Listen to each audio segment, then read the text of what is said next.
மதுரைனாலே மீனாட்சி, காசின்றாலே விசாலாட்சி, காஞ்சிபுரம்னா யாரு? நம்மளோட காமாட்சி அம்மன் தான். வேற யாரு? காமாட்சி அம்மனே தான். நம்ம இன்னைக்கு காஞ்சி காமாட்சி அம்மனோட பல சிறப்பான யாரும் அறியாத பல தகவல்களை இந்த எபிசோட்ல பார்க்க போறோம். மிகவும் சுவாரஸ்யமான தகவல்கள். அதனால யாரும் ஸ்கிப் பண்ணாம பாருங்க, எபிசோட மிஸ் பண்ணாதீங்க. இந்த எபிசோட் முடிய முடிய நம்ம மனசுல எல்லாருக்கும் நம்ம அம்மா எப்போ நம்ம காஞ்சிக்கு போவோம், நம்ம அம்மாவை தாயை பார்க்கணும், எப்போ பார்ப்போம் மனசு துடிக்கும். எல்லாரும் வாங்க, welcome to voice of God Maha Periyava channel.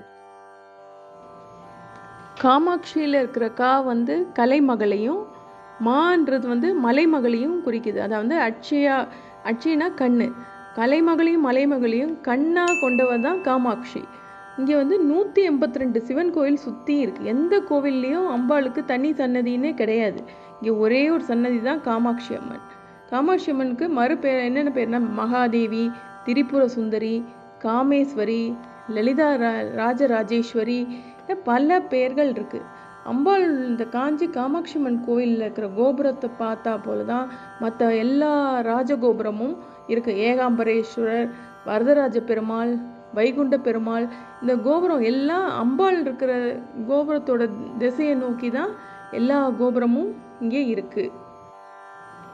இந்த காஞ்சி காமாட்சி அம்மன் கோயில் தமிழ்நாட்டில் உள்ள முக்கியமான முக்தி கொடுக்குற ஸ்தலத்தில் முக்கியமானது. இது காசி, அயோத்தியா, துவாரகா, ஹரித்வார், உஜ்ஜயினி, மதுரா, இதெல்லாம் சப்த மோக்ஷபுரின்னு சொல்லுவாங்க. இதில் 3 சிவனுக்காகவும் 3 விஷ்ணுக்காகவும் இருக்குது. 7வது தான் காஞ்சிபுரம். இந்த சப்த மோக்ஷபுரியில் சிவனுக்குரிய 3 ஸ்தலத்துலேயும் பெருமாளுக்குரிய 3 ஸ்தலத்துக்கும் ஈக்குவலாக ஒன்று தான் காஞ்சிபுரம் தமிழ்நாட்டில் இருக்குது.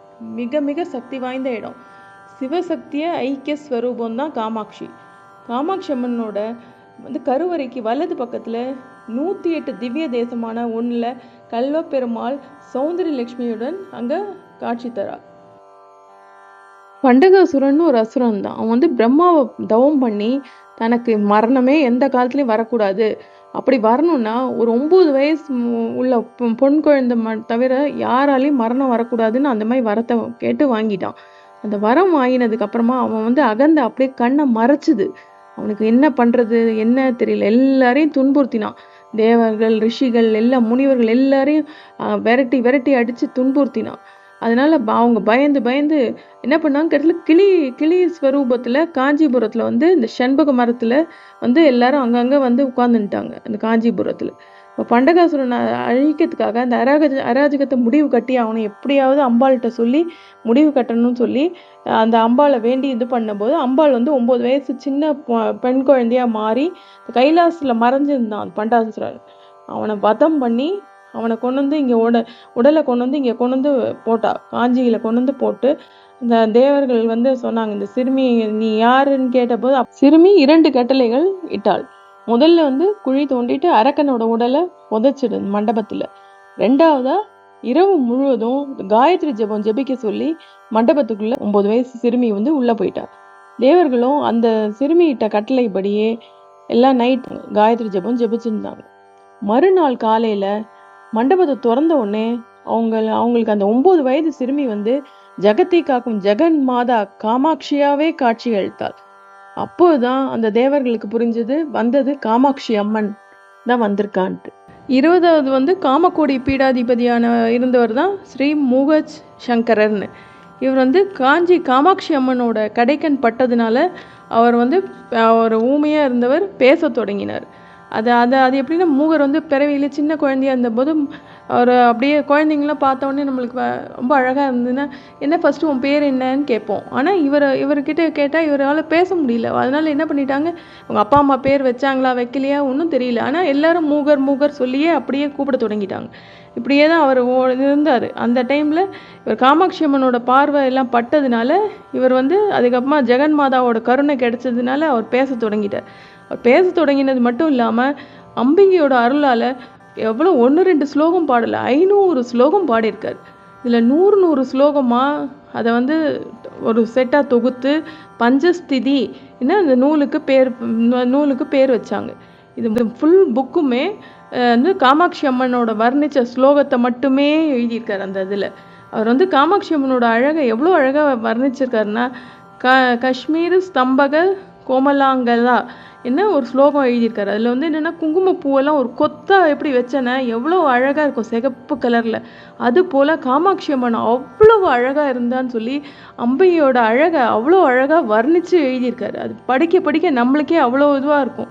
அவர் தேவியோட அம்சமாகவே தெரிஞ்சுது. இந்த மூகர் வந்து ஒரு காலகட்டத்தில் தன் சின்ன வயசில் பேச முடியலன்றது கூட, அதுக்கப்புறம் பார்த்தா அவர் பேச திறந்துனோடனே மடையை திறந்தா போல் தண்ணி எப்படி பாஞ்சு வருதோ அந்த மாதிரி பாட்டு பாட்டாக எழுதி அவர் அம்பிகையின் அருளால் அவர் வந்து மூகர் வந்து 20வது காஞ்சி காமக்கோடி பீடாதிபதியாக ஆனார்.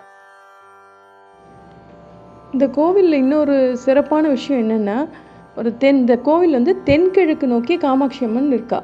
இந்த இதில் வந்து லேடிஸ்க்கெலாம் ஏதாவது இந்த மாதிரி கேன்சரு, பிரெஸ்ட் கேன்சர் அந்த மாதிரி ஏதாவது இது இருந்ததுன்னா அவங்களுக்கு வந்து இந்த கோவிலில் ஒரு 7 பௌர்ணமிக்கு போய் அந்த அம்மனை வழிபட்டு வேண்டின்னு இது பண்ணனா அந்த இருந்த இடம் தெரியாமல் போகுன்றது இந்த கோவிலோட பெரிய சிறப்பு. இந்த கோவிலில் வந்து 5 காமாட்சி அம்மன் இருக்கா. மூலவர், உற்சவர், பிலாகாச காமாட்சி, தபஸ் காமாட்சி அம்மன், பங்காரு காமாட்சி அம்மன். பங்காரு காமாட்சி அம்மன் மட்டும் இப்போ தஞ்சாவூர் கொண்டு போயிட்டாங்க, இப்போ இங்கே இல்லை. இந்த அம்மனை வழிபட்டோன்னா நம்மளோட குலம் வந்து நல்லா தழைக்கும், செல்வம் பெருகும், அப்புறமா வந்து நேர்முகம் மறைமுக எதிரிகள் எல்லாம் அழிப்பா அம்மன். ஏன்னா நான் தன்னோட குழந்தைங்க நம்ம முழுசாக நம்பி அம்மா நீயே தாம்மா உன்னை சரணாகதி அடைஞ்சிட்டேன், என்னை நீ என்னைக்கு கைவிடாமல் பார்த்துக்கோன்னு சொல்லி முழு நம்பிக்கையோடு நம்ம இறங்கிட்டோன்னா அம்மன் என்னைக்குமே கைவிடவே மாட்டா. இது ரொம்ப ரொம்ப சத்தியமான உண்மை. இந்த ஸ்தலத்துல தான் ஆதிசங்கராச்சாரியார் வந்து ஸ்ரீசக்கரத்தை பிரதிஷ்டை செஞ்சிருக்காரு. இப்போ நீங்க அங்க போனாலும், காஞ்சி காமாட்சி அம்மன் கோயிலுக்கு போனாலும், கர்ப்ப கிரகத்துல காமாட்சி அம்மனுக்கு முன்னாடி ஆதிசங்கரர் வந்து பிரதிஷ்டை பண்ண ஸ்ரீசக்கரத்தை பார்க்கலாம், இன்னைக்கும் பார்க்கலாம். இந்த சிறப்பான ரொம்ப ரொம்ப சக்தி வாய்ந்த இந்த ஸ்ரீ சக்கரத்துக்கு குங்கும அர்ச்சனை செய்வாங்க. அங்க கொடுக்குற குங்குமத்தை நம்ம வீட்டுக்கு கொண்டு வந்து மகாலட்சுமியே வீட்டுக்கு வந்தா போல இருக்கும். அதை கொண்டு வந்தாச்சுனாலே அந்த குங்கும பிரசாதத்தை நம்ம வீட்டில் இருக்கிற குங்கும சோப்புல போட்டு டெய்லி குளிச்சுட்டு வச்சிருந்தா ரொம்ப ரொம்ப ரொம்ப விசேஷம். இந்த காமாட்சி அம்மனை கேட்டதும் கொடுப்பா, நம்ம கேட்க மறந்ததையும் கொடுப்பா. ஒரு தாய்க்கு தெரியும் குழந்தைக்கு என்ன வேணும்ன்றது. அது போல இந்த காமாட்சி அம்மன் வந்து அள்ளி அள்ளி அள்ளி கொடுப்பா. அதை யாராலையும் தடுக்க முடியாது. நம்ம முழு நம்பிக்கையோட அம்மா நான் உன்னையே சரணடைஞ்சிட்டேம்மா, எனக்கு வேற வழியே இல்லை, நீ தான் என்னோட வாழ்க்கை தரத்தை உயர்த்தணும், எனக்கு நல்ல வழியில கூட்டின்னு போகணும், நல்ல முடிவு எடுக்கணும்னு சொல்லியாச்சுன்னா எல்லாத்துலேயும் வழிகாட்டுறது அம்மாவா இருந்து வழிகாட்டுவா. காஞ்சிபுரத்துல வந்து இந்த 20ஆம் தேதி பிப்ரவரி மாதம் பிரம்மோத்சவம் கொடியேற்றத்துடன் தொடங்கிட்டாங்க. காஞ்சி பீடாதிபதிய முன்னிலையில தொடங்கியாச்சு. இந்த பிரம்மோத்சவத்துல கலந்து கொண்டா ரொம்ப ரொம்ப புண்ணியம் கிடைக்கும். நம்ம அஞ்ஞானத்தை நீக்கி ஞானத்தை தருபவள் தான் காமாட்சி. இந்த காமாட்சி அம்மனோட அற்புதங்கள் அடுத்த வாரமும் தொடரும். மறக்காம பாருங்க, சப்ஸ்கிரைப் பண்ணுங்க, ஷேரும் பண்ணுங்க. காமாட்சி அம்மனின் திருவடியே சரணம். மகா பெரியவா திருவடியே சரணம்.